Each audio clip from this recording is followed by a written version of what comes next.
اما بعد فاعوذ باللہ من الشیطان الرجیم بسم اللہ الرحمن الرحیم قال النبی صلی اللہ علیہ وسلم شبابک قبل حرمک او کما قال النبی علیہ الصلاۃ والسلام۔ محترم و معزز سامعین کرام، برادران ملت، پچھلے 2 دن سے آپ حضرات کے سامنے ان لوگوں کا تذکرہ کیا جا رہا ہے جن لوگوں کو اللہ تبارک و تعالی روز محشر میں نفسی کے عالم میں لوگ اپنے اعمال کے بقدر پسینے میں ڈوبے ہوئے ہوں گے۔ اس موقع پر اللہ تعالی 82 پر 2 لوگوں کو اللہ تعالی عرش کا سایہ عنایت فرمائیں گے۔ میں نے کہا کہ 80 پر 2 لوگ، یہ ایک حدیث میں نہیں، اللہ کے نبی علیہ الصلاۃ والسلام نے علی مختلف الروایہ الگ الگ احادیث کے اندر 80 پر 2 لوگوں کا ذکر فرمایا ہے۔ جو 80 پر 2 لوگ یعنی 80 پر 2 نیک اعمال ایسے ہیں کہ ان کے کرنے کی وجہ سے، ان پر عمل پیرا ہونے کی وجہ سے اللہ تبارک و تعالی عرش کا سایہ عنایت فرماتے ہیں۔ 2 لوگوں کا ذکر 2 دن میں ہوا۔ ایک تو روزے دار کو اللہ تعالی روزہ رکھنے کی بنیاد پر عرش کا سایہ عنایت فرماتے ہیں، اور دوسرے امام عادل کا ذکر فرمایا۔ امام عادل، اس کے تحت میں ہماری اس موجودہ جس ملک میں ہم رہتے ہیں وہاں سے متعلق علماء کرام نے، جو سیاسی لیڈران ہیں، وہ اگر لوگوں کے صحیح حقوق دلاتے ہیں تو ان کو بھی یہ سارے فضائل کے وہ مستحق ہو سکتے ہیں، ان کو بھی جو ہے اللہ تعالی عرش کا سایہ عنایت فرما سکتے ہیں۔ تیسرا وہ شخص ہے جس نے اپنی جوانی کو عبادت میں گزارا۔ شاب نشأ فی عبادت ربہ تعالی، وہ نوجوان جو اپنی جوانی کو اللہ کی عبادت میں کاٹا ہو، گزارا ہو۔ عبادت تو جوانی ہی میں ہے، عبادت تو جوانی ہی میں ہوتی ہے، بڑھاپے میں عبادت نہیں رہتی۔ جوانی میں عبادت جوانی ہی میں جوان رہتی ہے، عبادت جوانی ہی میں جوان رہتی ہے۔ جب بوڑھے ہو جائیں گے تو عبادت بھی بوڑھی ہو جاتی ہے۔ لنگڑی لولی، کھڑے ہوں گے تو بیٹھنے نہیں ہوتا، بیٹھ جاتے ہیں تو کھڑے ہونے نہیں ہوتا۔ نماز کا موقع آتا ہے، اللہ نے ان کے بھی بڑے فضائل بیان فرمائے ہیں، کسی کی تحقیر نہیں ہے، کسی کی تنقیص نہیں ہے، بڑے فضائل اللہ کے نبی علیہ الصلاۃ والسلام نے بھی ان لوگوں کے جن لوگوں نے اسلام میں اپنے بال سفید کیے ہوں، اسلام میں اپنے بال سفید کیے ہوں۔ کنز العمال حدیث کی کتاب ہے، میں دیکھ رہا تھا اس میں تو یہاں تک لکھا ہوا ہے کہ جو بندہ 40 سال اپنی زندگی کے پار کر لیتا ہے حالت اسلام میں.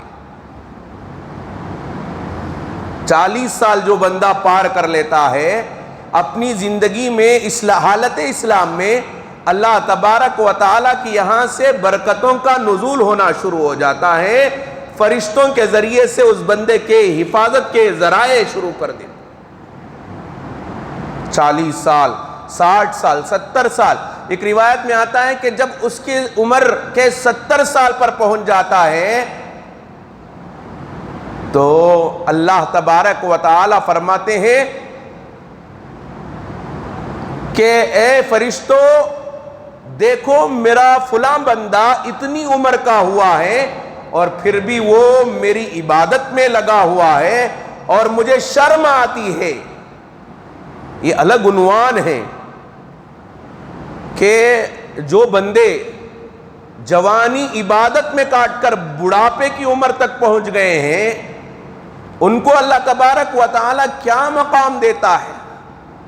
حضرت ابو یحییٰ اقسم رحمت اللہ علیہ کا بڑا بہترین جو ہے واقعہ احادیث کے اندر لکھا ہوا ہے.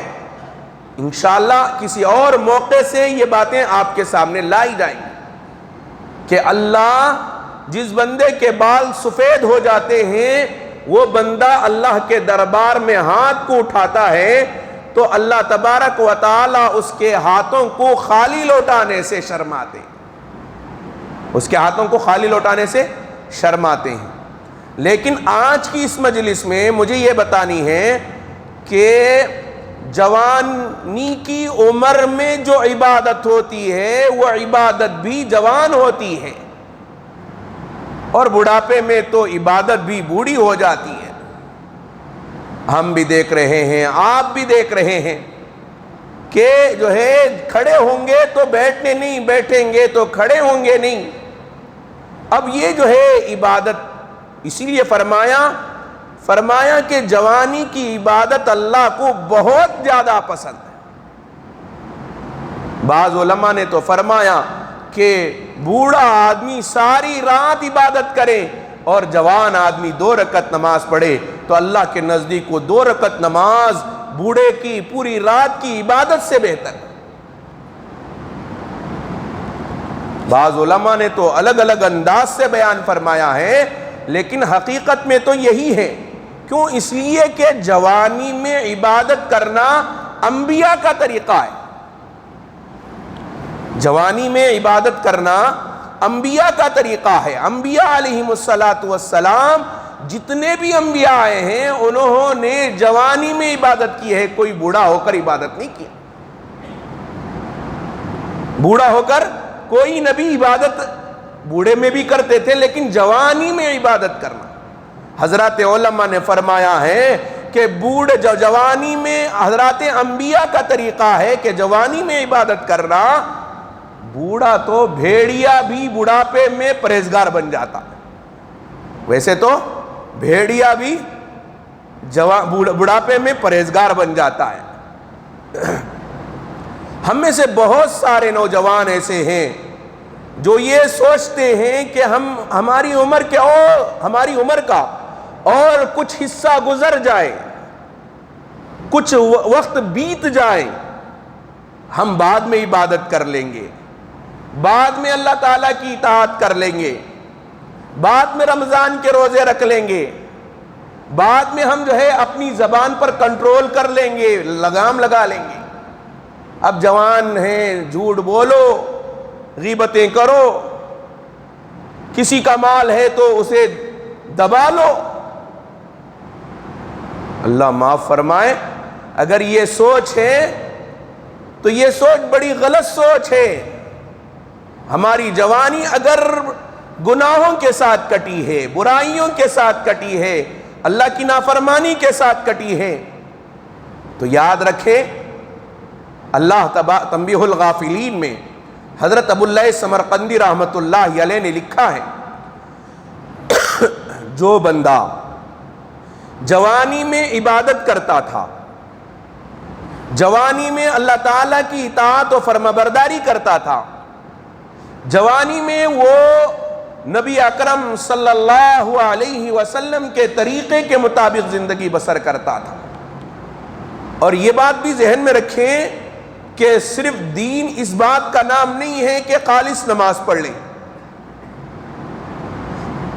یہ تصور ذہن سے نکال دیں کہ دین نام ہے نماز پڑھنے کا، شریعت نام ہے روزہ رکھنے کا، اسلام نام ہے مسجد میں آنے کا، تسبیح پکڑنے کا۔ یہ اگر تصور ہے، یہ اگر ہمارا خیال ہے کہ تسبیح پکڑنے کا نام دین ہے، اسلام ہے، شریعت ہے، تو معاف کیجئے گا، یہ سوچ بڑی غلط سوچ ہے۔ یہ سوچ نہ نبی نے بیان کیا ہے، نہ قرآن نے بیان کیا ہے، نہ حدیث میں اس کی وضاحت ہے، نہ کسی نبی صحابی نے اس کو بیان کیا ہے، نہ ابو بکر نے بیان کیا، نہ عمر نے بیان کیا، نہ حضرت عثمان غنی نے بیان کیا، نہ حضرت علی کرم اللہ وجہہ نے بیان کیا۔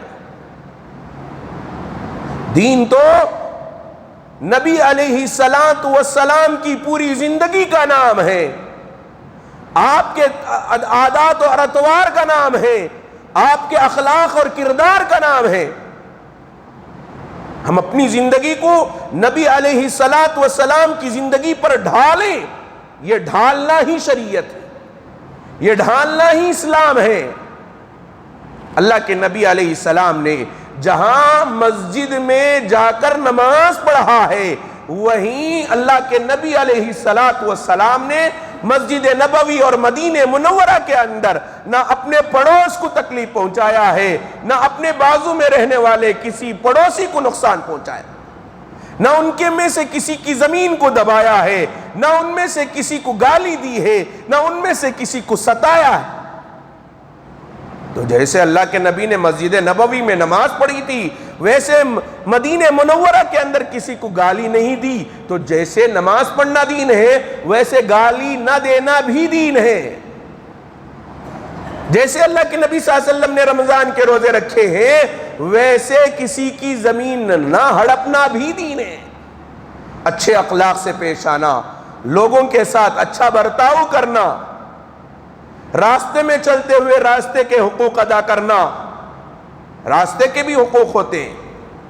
آدمی راستے میں چل رہا ہے تو اللہ کے نبی علیہ السلام نے راستے کے 6 حقوق بیان فرمائے، ان حقوق کو ادا کرنے کا نام دین ہے، شریعت ہے۔ ایسا نہیں کہ بھائی خالص نماز پڑھ لو، دیندار ہو گئے، ہم مولانا بن گئے، اور جو ہے ہمیں بڑے القاب مل گئے کہ بہت بڑے نمازی ہیں، حاجی ہیں، حج کو جا رہے ہیں، عمرے کو جا رہے ہیں۔ اللہ معاف فرمائے۔ تو میں نے کہا کہ اصل عبادت تو جوانی میں ہے۔ اگر کوئی بندہ جوانی میں عبادت نہیں کیا، جوانی کی عمر ایسے ہی کٹ گئی، بوڑھا ہو گیا، اب بڑھاپے میں تو پرہیزگار بن کر مسجد کا حمامت المسجد بن کر رہ رہا ہے، حمامت المسجد، مسجد کا کبوتر بن کر، مسجد چھوڑ کر جاتا نہیں ہے باہر۔ لیکن جوانی کہاں کٹی ہے؟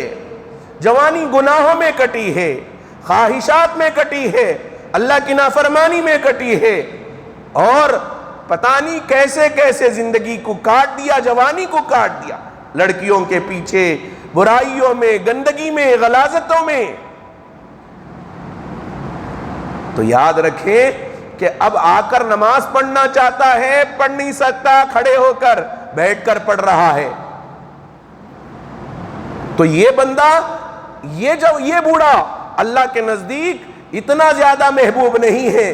حدیث پاک میں آتا ہے، اللہ کے نبی علیہ السلام فرماتے ہیں، اللہ کے نزدیک سب سے زیادہ محبوب بندہ وہ ہے جس کی عمر لمبی ہو، جس کی عمر لمبی ہو اور اس کے اعمال اچھے ہوں۔ عمر لمبی ہونے کے ساتھ ساتھ کیا؟ اعمال اچھے ہوں۔ جس کی عمر لمبی ہو اور اعمال اچھے ہو، وہ بندہ اللہ کے نزدیک بڑا محبوب بندہ ہے۔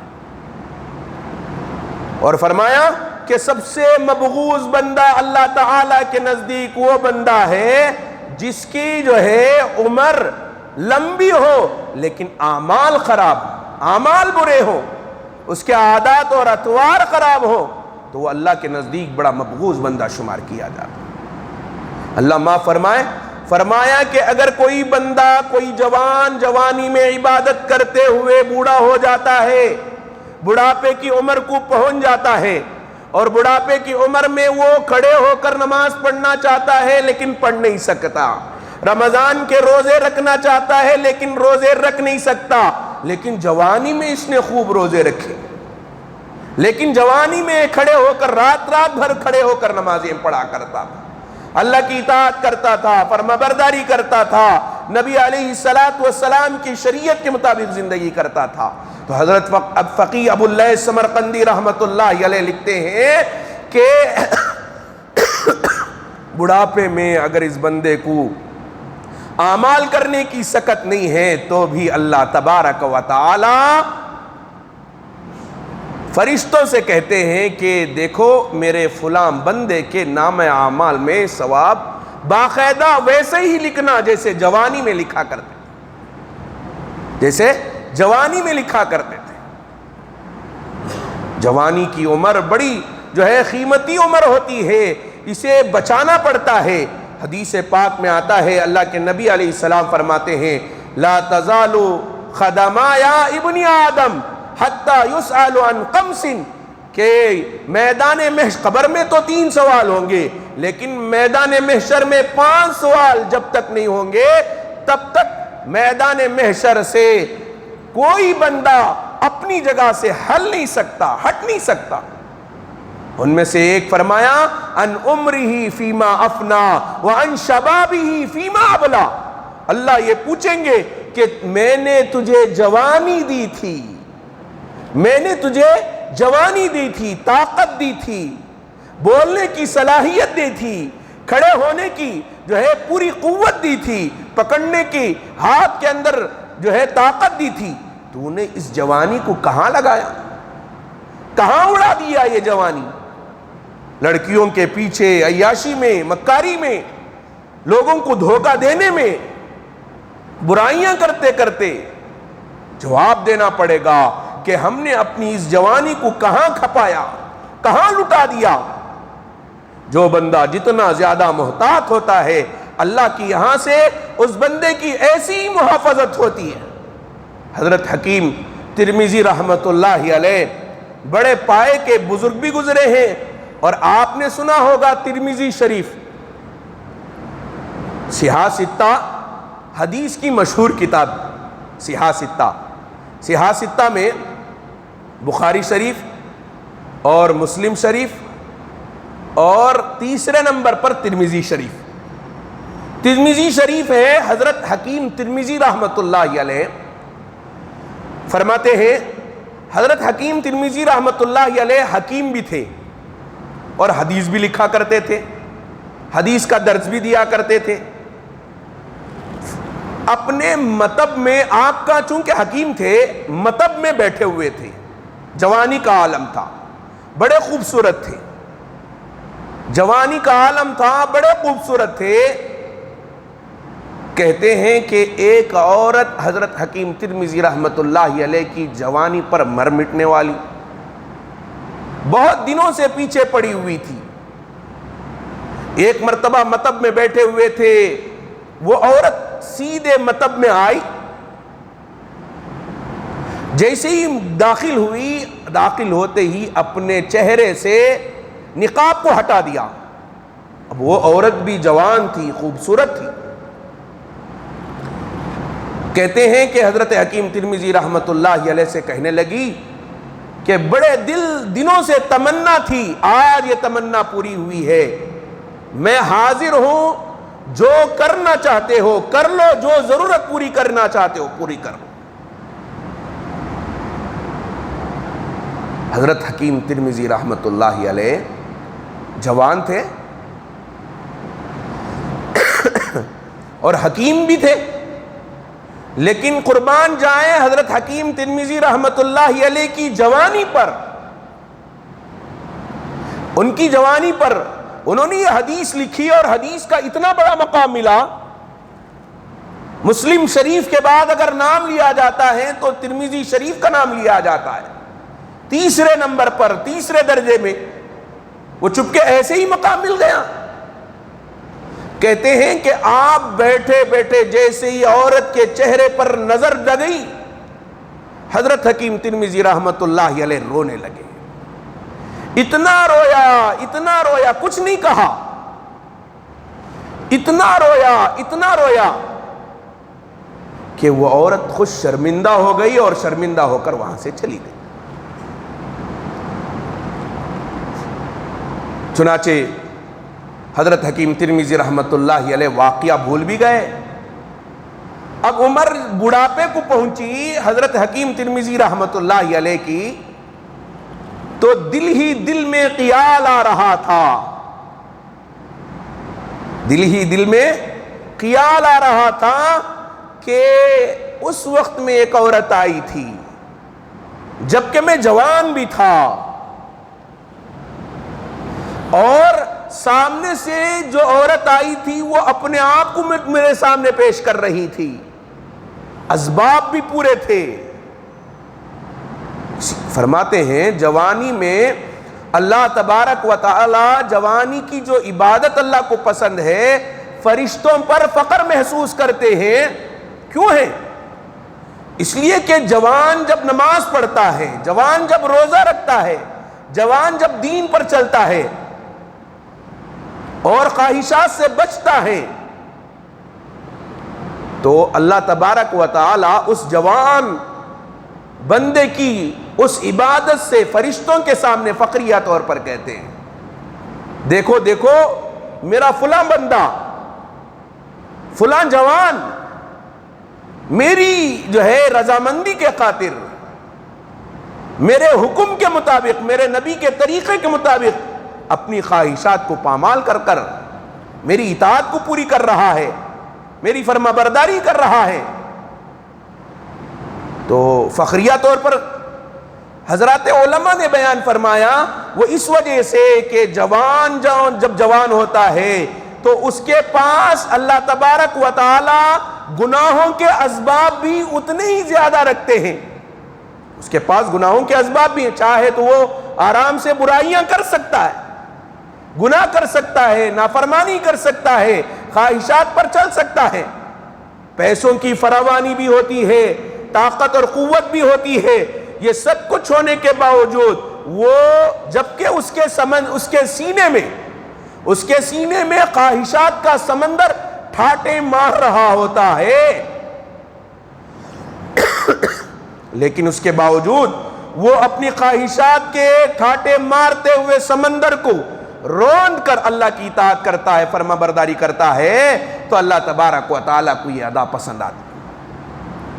اب بوڑھا حضرت حکیم ترمذی رحمت اللہ علیہ کی عمر جب بڑھاپے کو پہنچی تو حضرت حکیم ترمذی رحمت اللہ علیہ کے دل میں خیال آیا کہ اس وقت میں اگر وہ کام ہو جاتا، اس کی خواہش پوری کر دی جاتی، تو بعد میں ہم توبہ بھی کر لیتے، اللہ سے معافی بھی مانگ لیتے، توبہ بھی کر لیتے، معافی بھی مانگ لیتے، اللہ معاف بھی کر دیتے، اللہ رحیم ہے، غفور ہے۔ کتنے ایسے لوگ ہیں ہم میں سے جو یہ سوچ کر کے اللہ غفور ہے، اللہ رحیم ہے، گناہ پر گناہ کرتے چلے جا رہے ہیں، برائیوں پر برائیاں کرتے چلے جا رہے ہیں۔ چنانچہ کہتے ہیں کہ حضرت حکیم ترمذی رحمت اللہ علیہ کے دل میں خیال پیدا ہوا، اور حضرت حکیم ترمذی رحمت اللہ علیہ جیسے جوانی میں رویا تھا ویسے بڑھاپے میں پھر رونا شروع ہو گیا۔ اتنا روئے کہے کہ بھئی جوانی کا عالم تھا، اس وقت میں لڑکی سامنے تھی، لیکن میں نے غلطی نہیں کیا، اس وقت میں میرے دماغ میں خیال تک نہیں آیا، لیکن اب بوڑھا ہو چکا ہوں، اب بڑھاپے میں مجھے خیال آ رہا ہے، ایسے محسوس ہوتا ہے کہ میں بدل چکا ہوں، میرے اندر تبدیلی آ چکی ہے۔ روتے روتے آپ کو آنکھ لگ گئی۔ اللہ کے نبی علیہ السلام خواب میں تشریف لائے۔ اللہ کے نبی صلی اللہ علیہ وسلم نے پوچھا کہ اے حکیم ترمذی کیوں روتے ہو، کیوں اتنا گھبراتے ہو؟ تو تو حضرت حکیم ترمذی رحمۃ اللہ علیہ نے سارا ماجرا سنایا کہ نبی جی معاملہ یہ ہے، جوان تھا اس وقت میں تو خیال نہیں آیا، اب بوڑھا ہوں تو اب خیال آ رہا ہے۔ تو اللہ کے نبی صلی اللہ علیہ وسلم نے فرمایا گھبرانے کی کوئی ضرورت نہیں ہے، اس وقت میں جب تم جوان تھے وہ زندگی میری زندگی سے قریب تھی۔ اللہ کے نبی صلی اللہ علیہ وسلم جمعہ میں آپ نے خطیب کی زبان سے سنا ہوگا ممبر پر خطبہ دیتے ہوئے، خیر القرون قرنی ثم الذین یلونہم ثم الذین یلونہم، بہترین زمانہ وہ زمانہ ہے جو مجھ سے لگا ہوا، یعنی اللہ کے نبی صلی اللہ علیہ وسلم سے لگا ہوا، یعنی اللہ کے نبی صلی اللہ علیہ وسلم کا زمانہ بہترین زمانہ ہے، اور اس کے بعد کا زمانہ اور جو ہے اس سے کم درجے کا۔ ایسے ہی جیسے اللہ کے نبی صلی اللہ علیہ وسلم سے زمانہ دور ہوتا جائے گا، ویسے لوگوں کے اندر سے دین کے مادے کی کیفیت کم ہوتی جائے۔ تو چونکہ اس وقت میں تم جوان تھے، میری زندگی اور میرے زمانے سے تمہارا زمانہ قریب تھا، اس وجہ سے اس وقت میں وہ خیال تھا، اور اب زمانہ تمہارا دور ہوتا جا رہا ہے تو ایسے وقت میں یہ خیال آ رہا ہے تو کوئی بری بات نہیں ہے۔ تم بدلے ہوئے نہیں ہو، بلکہ جو ہے حالات نے تمہیں جو ہے اس بات پر مجبور کیا ہے۔ بہرحال اللہ تبارک و تعالیٰ نے حکیم ترمذی رحمۃ اللہ علیہ کے اس واقعے کو سنانے کا مطلب اور منشا یہی تھا کہ جوانی میں جو بندہ عبادت کرتا ہے، اطاعت کرتا ہے، فرما برداری کرتا ہے، اللہ تبارک و تعالیٰ کو یہ جوانی کی عبادت بہت پسند آتی ہے۔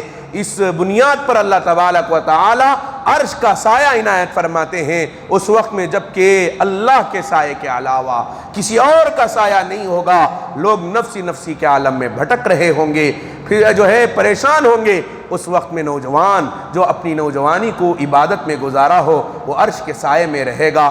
اللہ تبارک و تعالیٰ سے دعا ہے، اللہ تبارک و تعالیٰ ہماری جو ہے ہم یہاں بہت سارے احباب تو وہ لوگ ہیں جو بوڑھے ہیں، جن کی عمریں بڑی ہو چکی ہیں، تو میری گزارش یہ ہے کہ اگر یہ فضائل حاصل کرنا چاہتے ہیں تو سب سے پہلی جو جوان ہے وہ ارادہ کریں کہ ہم اپنی جوانی اللہ کی عبادت میں گزاریں گے، لیکن جن کی عمریں ہو چکی ہیں، جن کے پاس بچے ہیں، جوان بچے ہیں، ان کے لیے ضروری ہے کہ وہ اپنے بچوں کی ایسی تربیت کرے کہ وہ بچے اس جوانی کی عبادت کے جو فضائل ہیں ان فضائل کے مستحق ہو سکیں، اور یہ فضائل ان کو مل سکے۔